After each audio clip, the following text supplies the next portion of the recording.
Welcome to the Invisible Agent Podcast, the show for insurance agents ready to go from unknown to unstoppable, where visibility, strategy, and real-world execution meet. Hosted by Dave Cheatham and Mike Sorensen.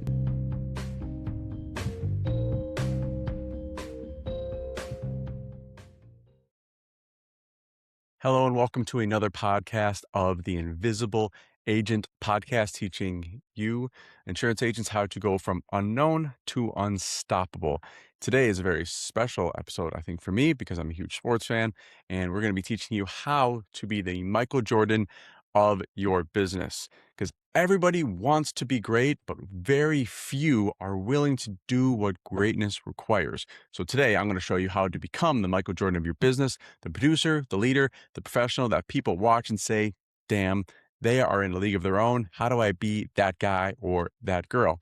And if you feel like you're stuck, plateaued, or performing way below your potential, this episode is hopefully maybe the slap in the face and the roadmap you exactly need.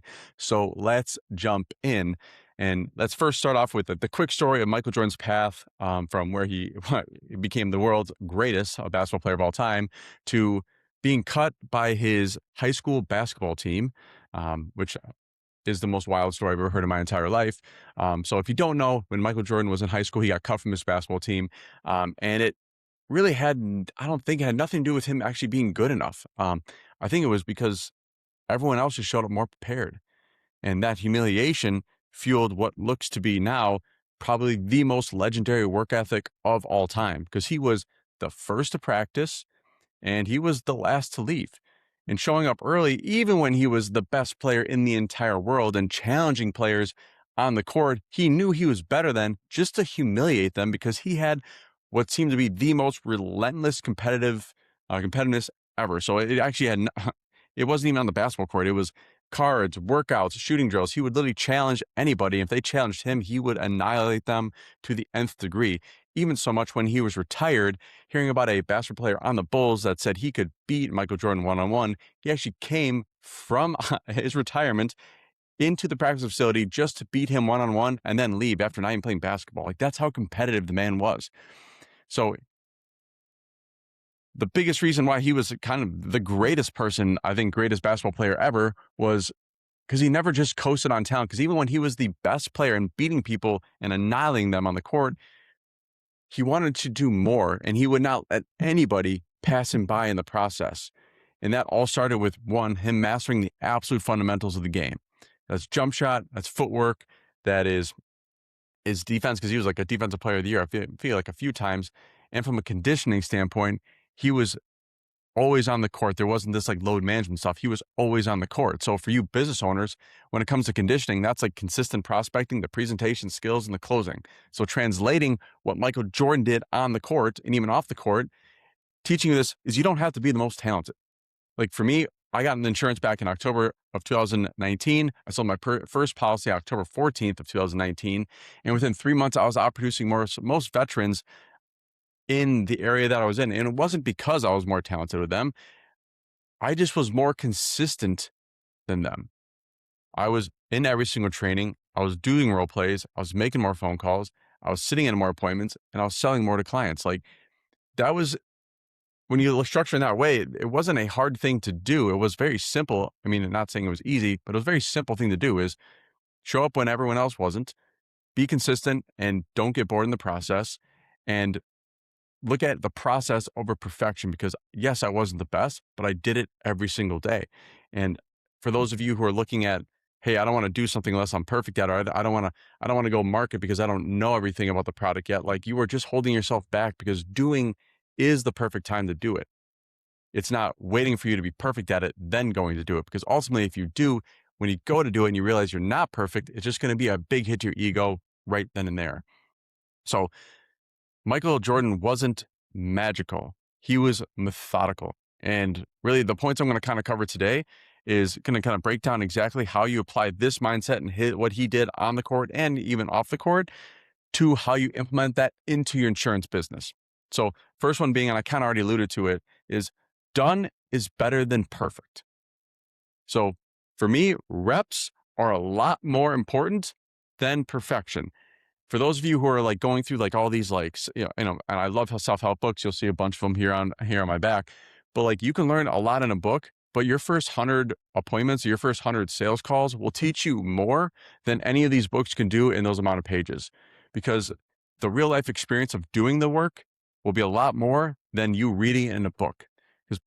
And for those of you who are looking at perfection, perfection for me is just another form of procrastination. That you're saying you're just delaying the inevitable because you don't feel like you're ready.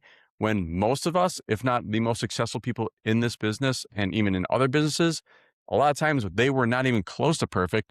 They just sold things and figured it out on the back end. Michael Jordan, he took thousands and thousands and thousands and thousands, millions of shots. And for the first part of his career, they were imperfect shots. If you look at his jump shot from college to when he was prime Michael Jordan, it looked different. And that's because he practiced all the time and he mastered it until he had the perfect one. And for those of you who aren't practicing this stuff, you can't improve what you're not doing.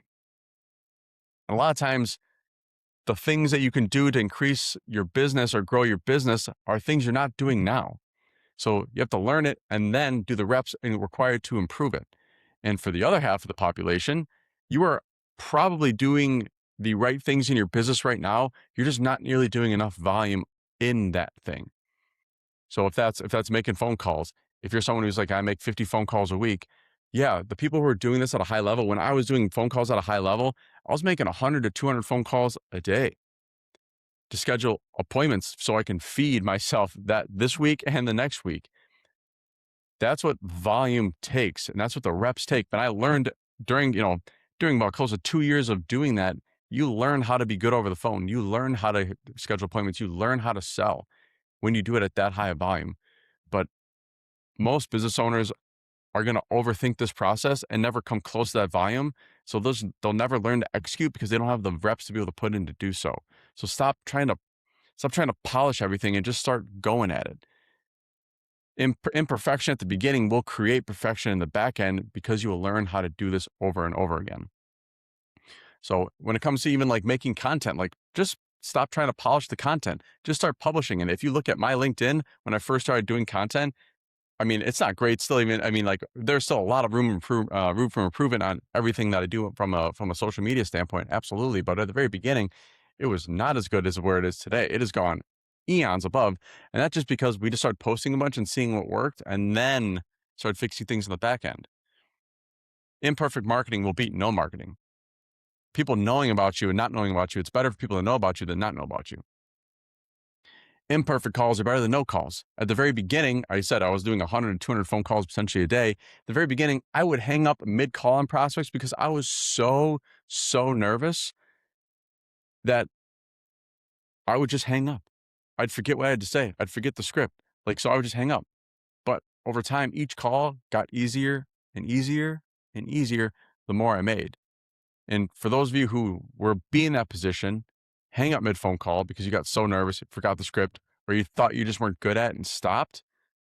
That's the difference. That's the difference between a 200 plus app a year producer and someone writing 30 apps, is that.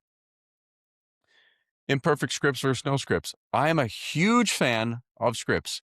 And I say that because you can't measure yourself unless you measure the script. And what I mean by that is, if you do not have one, you are going to wing every single phone call.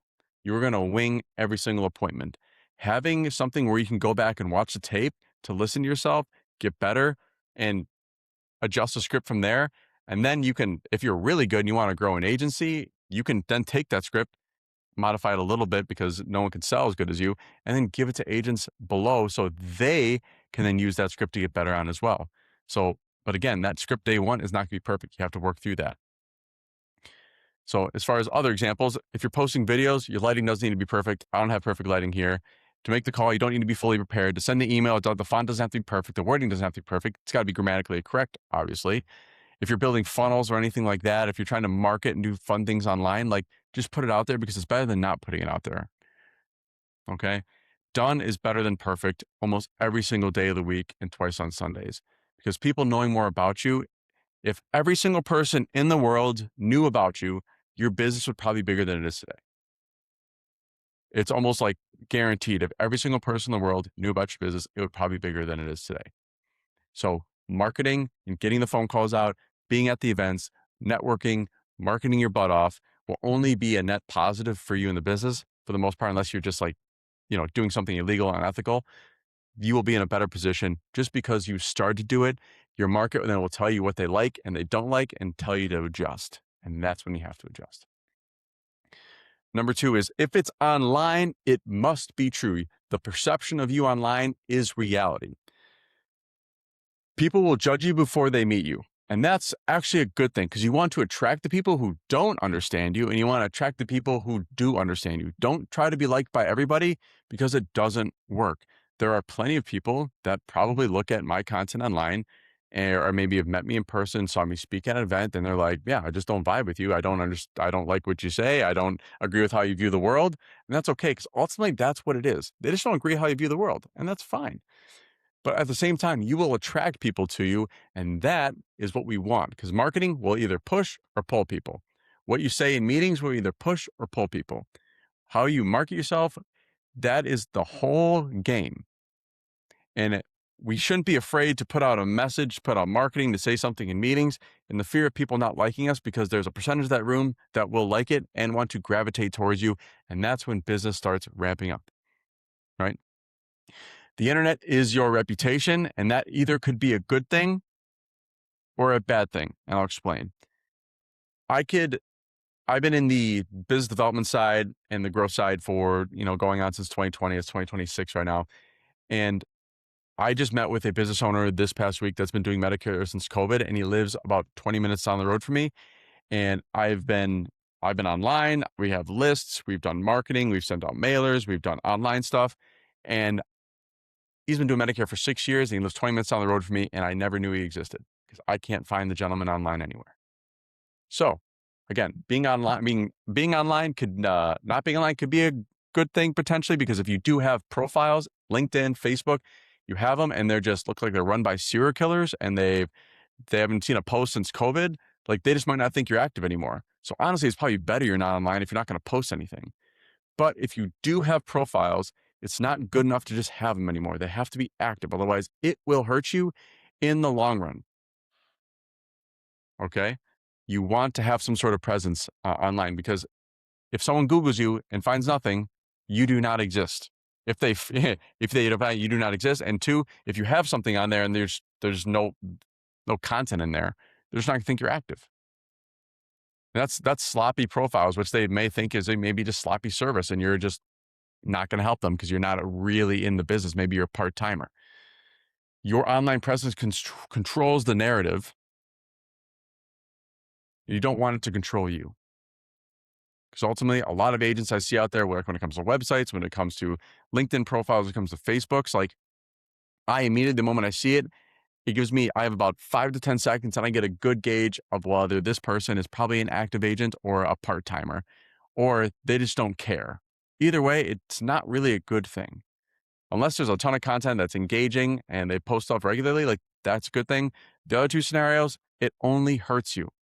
Building a strong digital footprint is the way of the world now.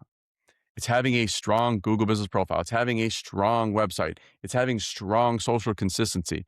Honestly, a professional headshot, like you'd think that's like something that's status quo now. You don't see it a lot. You see people like back shots of, when they're sitting at weddings and stuff. It's crazy. My headshot on LinkedIn, I took with my cell phone on a kitchen table, and it looks, my picture, it looks a lot better than a lot of them out there. But being active online will create, and this is the biggest point, being online will create implied credibility. If you're posting content, you are giving value to the world, you're giving education to the world, that'll imply that you are a credible resource in the community. And everything else and anyone else who is not doing that, have ghost profiles or no profiles at all, they will not find you or they will not think you are credible.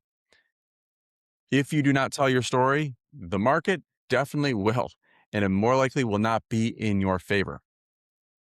So when a Medicare client or an insurance, if someone's looking for life insurance, annuities, when they research you, they want reassurance, because if they see something clean, they see something, some instant trust. If they see confusing or empty stuff, that'll create doubt in the consumer.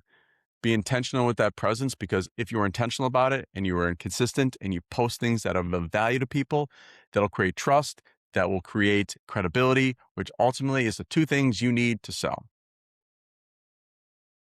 Number 3, reviews are now the gold standard. I don't care where you're at, whether it's Yelp, whether it's Google Business Profile. It's proof that you can do the work and proof that you can help the avatar that you're going after. Just like no one can doubt Michael Jordan is the greatest basketball player of all time because of all the MVPs, defensive players of the year, and championships. Because we correlate. That's why a lot of people don't think LeBron's like the best player in the world, because he doesn't have as many championships as Michael Jordan. Because championships equals proof of greatness.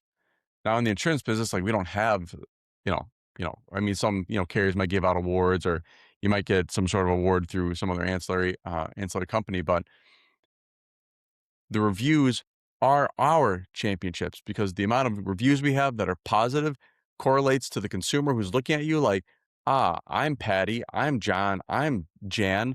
They all said they had great experiences with them and they look like they are in my situation. I trust that this agency can help me get to where I want to go. Those are your championship rings, because people trust strangers more than they trust salespeople. Salespeople are viewed as very low status. But if their friend Nancy, or they see someone online that has really good things to say about you, that instills more trust than a salesperson calling you trying to schedule an appointment about how they can help you. It's the easier way to generate referrals within the business. If you have that strong presence, you have testimonials, you have strong reviews that customers and prospects can see. Because every piece of content that gives social proof that you can do this, that's something your competitors definitely can't refute. Unless you're someone trying to make up Google reviews or make up testimonials, like that's just fraudulent, and that'll probably catch up to you in the back end. But all those reviews, everything on there, that is only going to prove that you are better than your competitors, because they don't have that. There is no proof that exists out there in the marketplace to show that they can do the job, but there's hundreds of reviews that you have proving that you can do the job. Reviews will let you dominate the market, because that'll give you everyone the exponential amount of proof that you can do this.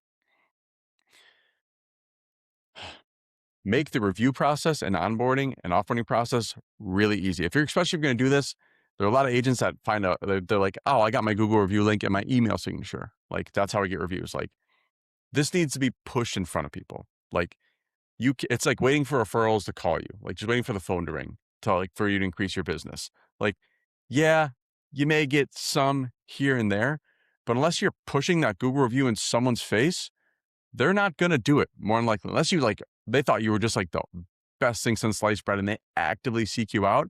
And that's where I see reviews online. It's like they have like 4 or 5, but they've been in business for like 4 or 5 years. It's like, yeah, because you probably ran into those 4 or 5 people who were just obsessed with you, who just like actively sought you out. So you want to ask immediately, make it super simple to sign up, and provide maybe a prompt as how you want them to review. If you even get a video testimony, like, man, that's good. That'll make you go nuclear when it comes to social proof, because then you see like act of someone who's a real customer saying those really positive things about you and your business, and you will look even better in their eyes. Okay. Number 4. So that was number 3. Number 4 is make sure everything you put out is useful, relevant, and consistent, because you want to show up when it matters. Michael Jordan, in the biggest moments of his entire career, because he came prepared, because he delivered every time when the game was on the line, he had the ball and took the shot, he didn't have to think about it. He was just there. It was just like a second nature thing. And he was always the best when the lights were shining the brightest, because he took that shot every single time. Even when the defense was right and he was feeling hot, he was feeling hot or feeling cold, he took the shot regardless. And you, as a business owner, need to be doing the same. You need to be creating content. You need to have those seasonal reminders to your customers. You need to be understanding when those Medicare deadlines are, so your customers know when they have to make a decision. You have to inform them about annual changes. You need to be there for your community, and your audience needs to know this consistently, because your audience rewards the people who show up when they have the problem. And to get even more, like, I guess, tactical on this, a lot of businesses try to time the market.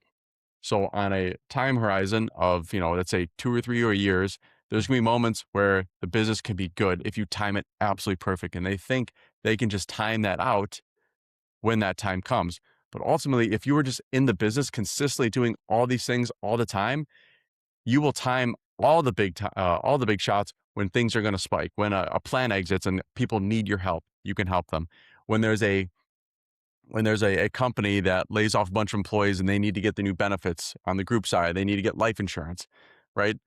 If you're always in the business, you will never miss those moments. But if you try to time the business, you'll more likely miss. So when you're not posting content continuously, you're not making continual phone calls, you're not continually in the community, you're not continuously networking, you're not continuously running seminars, you're just kind of sporadically doing it, the odds of you hitting those big moments are less likely than if you just consistently do it over a long period of time. And when you're marketing, making sure everything you have is useful, relevant, is, especially for us who help agents on the marketing side, I tell every agent that when you use us as a marketing company, we will make sure that the content that we put out, we customize it to you, and two, we make sure it's useful, and three, we make sure it's relevant. And we can promise that to every agent that uses us that we help grow. But that fourth piece, the consistency piece, we do not have your wallet. We do not have your work ethic. So when it comes to you trying to grow your business, we can help with those relevant and usefulness, but the consistency piece is on you. But the consistency piece is the reason why you grow. I put out a post in our group today that said there's really only like 3 things that I think from like, if you're breaking down everything very simply, there's really 3 things that you have to do to like grow in this space. Is find 1 or 2 marketing strategies. If you're brand new, find 1 or 2 marketing strategies that excite you, that are your strengths, and that other agents are doing that can produce good business. And or if you're already an existing agent, audit all of your sales and find where your 1 or 2 most sales are coming from as far as a marketing strategy. Find those 1 or 2 things and do them. Number 2 is do them for 12 months straight, every day, every month, every week. Do them for 12 months straight. Number 3 is don't stop. Because what I think we tend to do, and even I'm guilty of this, is because I'm not standing here on a pedestal trying to talk down, is we get bored when we get used to it. So when we start doing the same things over and over again, it becomes very taxing because it's taking energy out of us now, because it's not like lighting us up when we first did it, but it's still producing us good business. But sometimes we just want to jerk the wheel and change things just because we're getting bored. But ultimately, if you continue to do 1 or 2 things every single day, every single week, every single month, and do that for 12 months and don't get bored, you will beat 99% of people. Because ultimately, if you do that, the 3 things, 3 things that grow businesses: finding new customers, selling them more, and retaining them after that. But what really has to start is being consistent with what you're doing. Becoming that local presence, not a local educator, not a salesperson. Being memorable. And being memorable equals referrals, right? That's what we want to continue to do. So being useful is being remembered. Being relevant is being respected. And being consistent is equal as trusted. There's no consumer out in the market today that, if they were to buy a product today and they couldn't find you tomorrow, or maybe the business shut down on the weekends because X, Y, and Z reason, Walmart, Amazon, they would not be as big as they did as if they went on vacation, they shut their doors, or they closed down, or we don't do deliveries on Monday or Tuesday because we have an appointment, or going on vacation, right? We want to make sure that we're always there, we're always present for our customer and able to be found, able to be contacted, and that they can find us easily. If they cannot find us easily, especially in modern day, they will find somewhere else to go. I can almost guarantee you. There is a small window of opportunity that we have when a client wants to opt in, whether that's via ad, whether that's coming to a seminar, whether that's getting a phone call. There's a small window where they feel like, if we contact them in this small window, the odds of us making the sale or getting the client becomes extremely likely. The moment they get out of that window, your life becomes extremely difficult. That's why it's important to be consistent and timely. So those are my 4 tips. Again, this podcast is literally meant to take like strategy out in the real part of this world, things that we have done ourselves, and try to break it down simply enough to give you strategy to help you grow your business. This whole channel, we do not run a single paid ad. You do not hear us have any promotions or ads that come in the middle of this that just kind of interrupt the program. Because we want this to be a promotional podcast from you. What I mean by that is, again, we're not going to run ads. The only way this podcast is going to grow if you find value in it and you share it with another insurance business owner, a friend, share it in an email, send it to somebody, because we're trying to teach people like you how to go from unknown to unstoppable. And if today's episode helped you in any way, maybe shift a mindset, spark an idea, maybe something in your business, you can share it, leave a review, send it to maybe a teammate. Don't share it to a competitor. Maybe you don't want to do that. But I appreciate you taking the time to listen. Keep following along as we help more insurance business owners rise above the noise in this industry. And we will see you on the next episode. Thank you again for listening. My name is Mike Sorensen, and we'll see you on the next episode.